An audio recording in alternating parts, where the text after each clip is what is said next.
إن الله كان عليكم رقيبا يا أيها الذين آمنوا اتقوا الله وقولوا قولا سديدا يصلح لكم أعمالكم ويغفر لكم ذنوبكم ومن يطع الله ورسوله فقد فاز فوزا عظيما. وقال سبحانه وتعالى اليوم أكملت لكم دينكم وأتممت عليكم نعمتي ورضيت لكم الإسلام دينا. وقال سبحانه وتعالى فصل لربك وانحر. وقال رسول الله صلى الله عليه وسلم إن الله كتب الإحسان على كل شيء فإذا قتلتم فأحسنوا القتلة وإذا ذبحتم فأحسنوا الذبحة. اللهم صل على محمد وعلى آل محمد كما صليت على إبراهيم وعلى آل إبراهيم إنك حميد مجيد. اللهم بارك على محمد وعلى آل محمد كما باركت على إبراهيم وعلى آل إبراهيم إنك حميد مجيد. ربنا اغفر لنا ولإخواننا الذين سبقونا بالإيمان ولا تجعل في قلوبنا غلا للذين آمنوا ربنا إنك رؤوف رحيم. ربنا لا تزغ قلوبنا بعد إذ هديتنا وهب لنا من لدنك رحمة إنك أنت الوهاب. يا مقلب القلوب صرف قلوبنا إلى طاعتك. يا مقلب القلوب صرف قلوبنا إلى طاعتك. اللهم إنا نعوذ بك من البرص والجنون والجذام ومن سيء الأسقام. اللهم إنا نعوذ بك من جهد البلاء ودرك الشقاء وسوء القضاء وشماتة الأعداء. ربنا تقبل منا إنك أنت السميع العليم. حمد و ثنا اللہ رب العالمین کے لیے جس نے ہمیں اس عظیم دن کے اندر اپنے مقدس گھر میں جمع ہونے کی توفیق عطا فرمائی. فرمان محمد رسول اللہ صلی اللہ علیہ وسلم ہے اعظم الایام عند اللہ یوم النحر، کہ تمام دنوں میں سے عظیم ترین دن اللہ تعالیٰ کے پاس قربانی کا دن ہوتا ہے، اور ہم سب جانتے ہیں کہ یہ قربانی کا دن ہے. صحیح بخاری کے اندر ایک روایت ہے، برا بن عازب رضی اللہ تعالیٰ عنہ اس حدیث کے راوی ہیں. فرمایا کہ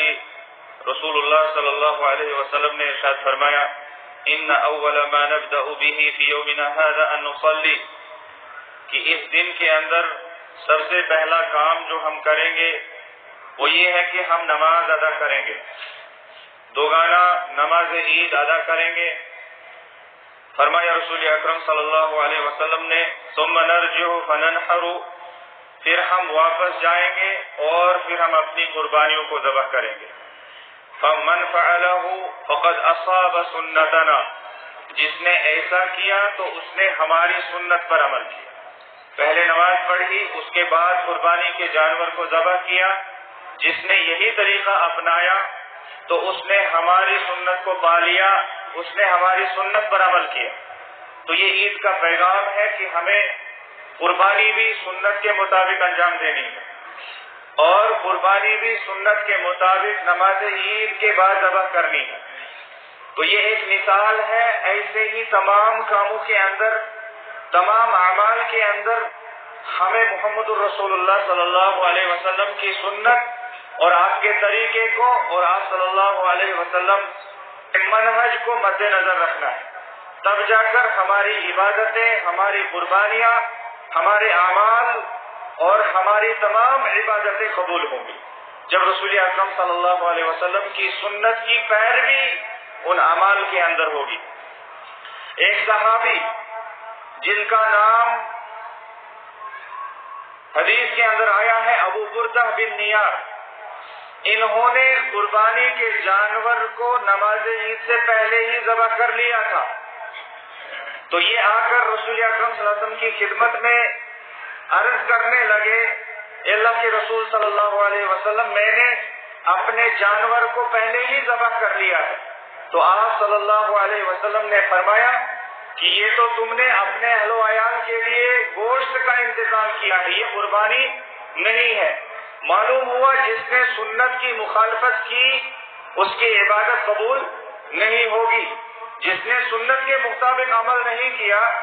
سنت کے مطابق جس نے قربانی نہیں کی تو اس کی قربانی نہیں ہوگی. یا کوئی بھی عمل جس نے سنت کے بغیر یا سنت کے خلاف کیا، اس کا اللہ رب العالمین کے پاس کوئی اجر نہیں ملے گا۔ تو رسول اکرم صلی اللہ علیہ وسلم نے فرمایا یہ تو تم نے اپنے اہلویان کے لیے گوشت کا انتظام کیا ہے، یہ قربانی نہیں ہے۔ پھر ابو بردہ بن نیار نے کہا کہ اب میں کیا کروں،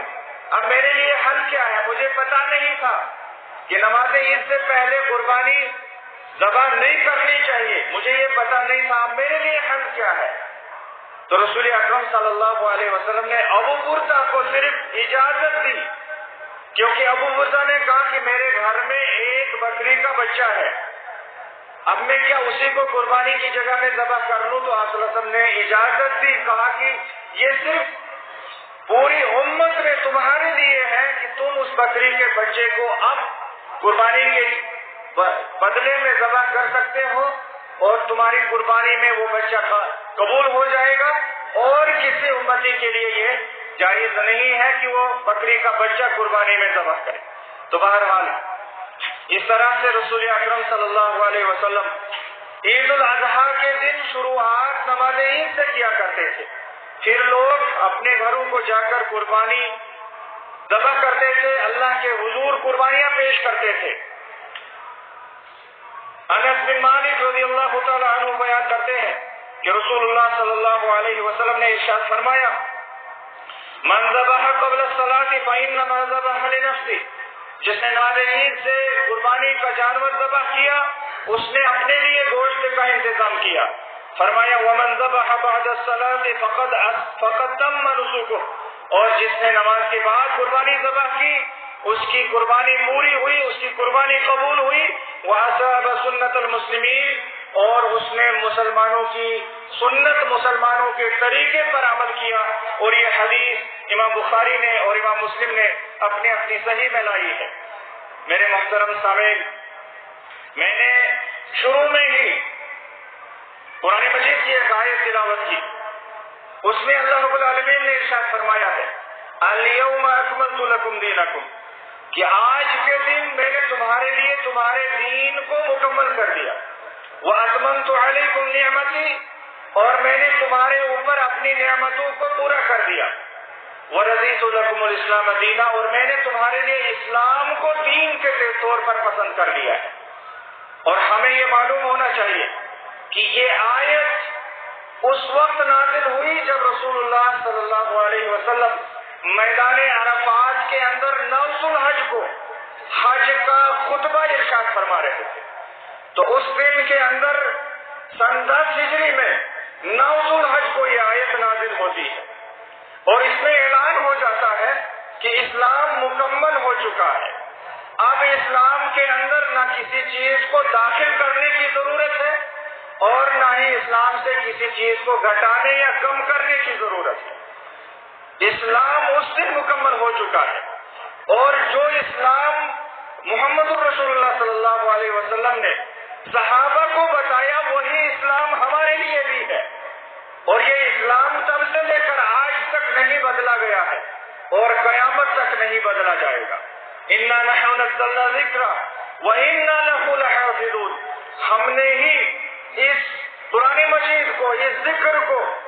اس رسول اکرم صلی اللہ علیہ وسلم کی سنت کو اور اسلام کو نازل کیا ہے، ہم ہی اس کی حفاظت کرنے والے ہیں۔ اللہ تعالیٰ نے قیامت تک کے لیے اس دین اسلام کو محفوظ بنا دیا ہے۔ یہ دین اسلام محفوظ ہے، مکمل ہے، اور قیامت تک باقی رہنے والا ہے۔ اس میں اب کسی کی طرف سے کوئی اضافہ کرنے کی کوئی ضرورت نہیں، اور اگر کوئی انسان اس دین اسلام میں رد و بدل کرتا ہے یا کوئی چیز گھٹاتا ہے یا بڑھاتا ہے، وہ اسلام کے خلاف قدم اٹھاتا ہے، وہ بدعات کا شکار ہو جاتا ہے، وہ خرافات کا شکار ہو جاتا ہے۔ لہذا ہمیں وہی اسلام ماننا چاہیے جو صحابہ کرام نے مانا، جس پر صحابہ کرام چل کر دنیا میں بھی کامیاب ہوئے اور آخرت کے اندر بھی کامیاب ہوئے۔ تو بہرحال رسول کریم صلی اللہ علیہ وسلم کو اللہ رب العالمین نے حکم دیا فَصَلِّ لِرَبِّكَ وَانْحَرْ، اے محمد صلی اللہ علیہ وسلم آپ اپنے رب کے لیے نماز پڑھیں اور قربانی بھی اپنے رب کے لیے ذبح کریں۔ تو ہم جب نماز پڑھیں، عید نماز ہو، فرض نماز ہو، سنت نماز ہو، کوئی بھی نماز ہو یا قربانی ذبح کرنی ہو یا کوئی بھی جانور ذبح کرنا ہو، وہ صرف اللہ رب العالمین کے لیے ذبح کیا جائے، اس میں کسی کو اللہ کے سوا شریک نہ ٹھہرایا جائے۔ تو یہ عید کا پیغام ہے کہ ہمیں جو بھی عبادت کرنی ہے وہ اللہ رب العالمین کے لیے کرنی ہے۔ ہمیں ہر عمل کے اندر اخلاص پیدا کرنا ہے، ہر عمل کے اندر ہمیں اخلاص پر دھیان دینا ہے، نیت درست ہونی چاہیے۔ کوئی بھی عمل جو ہو وہ اللہ رب العالمین کی رضامندی کے لیے کیا جائے۔ میرے معزز سامعین، اس جگہ میں ایک اہم نقطہ آپ حضرات کے سامنے بیان کروں گا، وہ یہ ہے کہ آج کل ہم جو بھی عمل کرتے ہیں ہم اس کو سوشل میڈیا پر ڈال دیتے ہیں۔ جو بھی ہم نے سجدہ کیا تو ہم اس کی بھی فوٹو لے لیتے، ہم نے نماز پڑھی تو ہم اس کی بھی فوٹو لے لیتے، ہم کوئی بھی عمل کرتے ہیں تو ہم اس کو میڈیا میں دے دیتے ہیں، سوشل میڈیا پر چڑھا دیتے ہیں۔ یہاں تک کہ قربانی کا جانور ہم نے نہلایا ہے، ہم نے اس کو سجایا ہے، ہم نے اس کو صاف ستھرا رکھا ہے، اس کی بھی ہم چند فوٹو اٹھا کر سوشل میڈیا پر ڈال دیتے ہیں۔ یہ اخلاص کے خلاف ہے، یہ اخلاص کے خلاف ہے۔ قربانی میں اخلاص مطلوب ہے۔ اللہ تعالیٰ نے فرمایا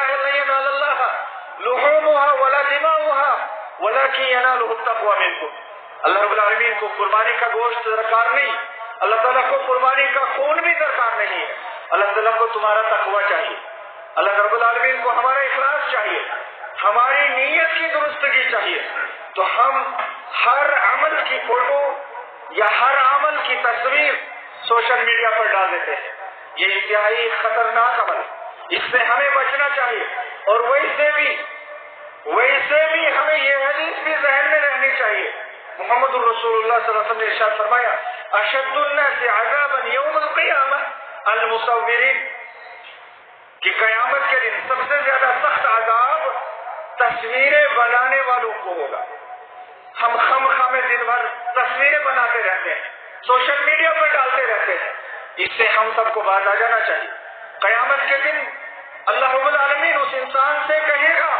کہ تو نے جو تصویر بنائی ہے، چاہے تو نے کیمرے سے بنائی ہے، چاہے ہاتھ سے بنائی ہے، چاہے تو بہت بڑا پینٹر ہے یا کوئی اور چیز ہے، تیرے پاس آرٹ ہے، فن ہے، تو تصویریں بنا سکتا ہے، لیکن اگر جاندار کی تصویر ہوگی اللہ رب العالمین اس بندے سے کہے گا کہ اس میں روح ڈال دے، لیکن وہ روح نہیں ڈال سکے گا، کیونکہ پیدا کرنے والا، روح کو پیدا کرنے والا، روح ڈالنے والا اللہ رب العالمین، وہ ہمارے بس کی بات نہیں ہوگی،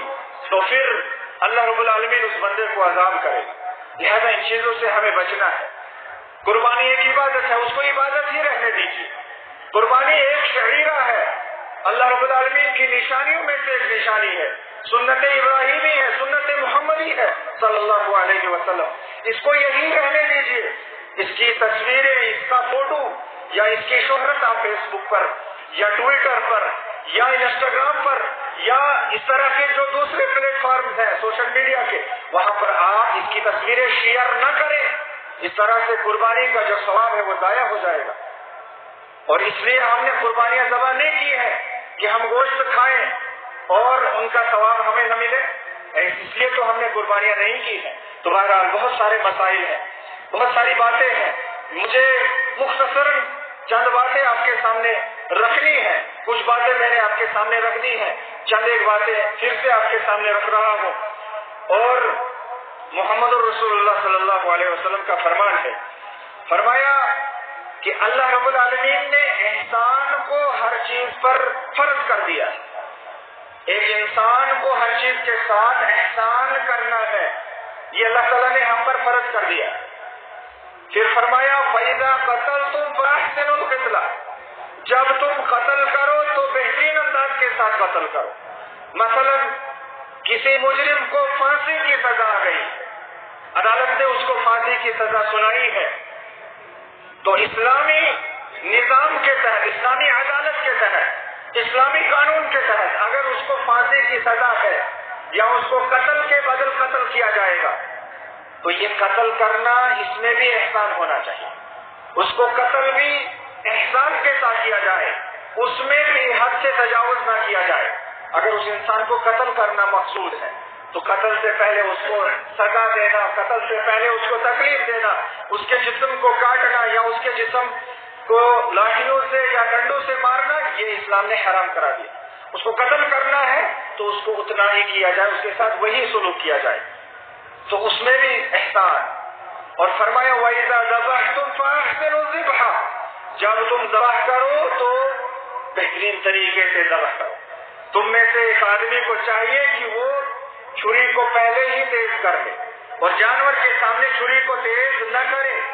اور ایک جانور کو دوسرے جانور کے سامنے ذبح نہ کرے، یہ احسان ہے۔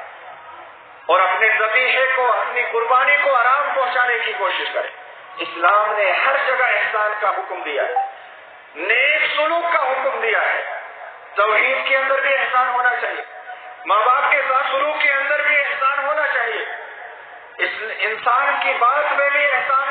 ہونا چاہیے، انسان کے کام میں بھی احسان ہونا چاہیے۔ یہ مسلمان سراپا محسن ہونا چاہیے،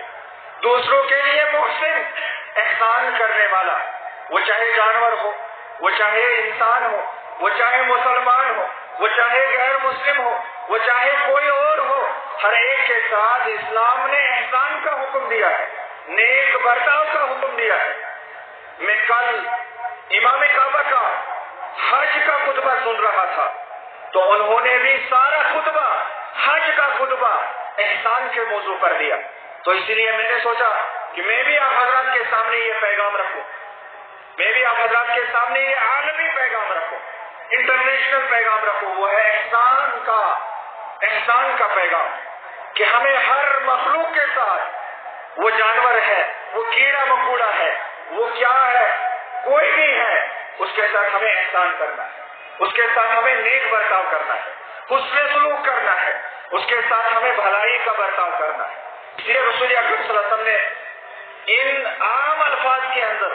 بتا دیا ان اللہ کتب الاحسان علی کل شیء،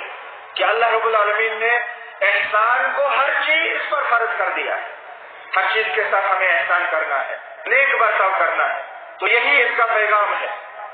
یہی پیغام لے کر آج ہم یہاں سے جائیں گے، اور ہم کوشش کریں گے کہ ہم اپنے گھر والوں کے ساتھ بھی احسان کریں گے، اپنے بچوں کے ساتھ بھی احسان کریں گے، اپنے ماں باپ کے ساتھ بھی احسان کریں گے، اپنے ہمسایوں کے ساتھ بھی احسان کریں گے، دکاندار کے ساتھ بھی احسان کریں گے، بازار میں جتنے لوگ ملیں گے ان کے ساتھ ہم احسان کریں گے،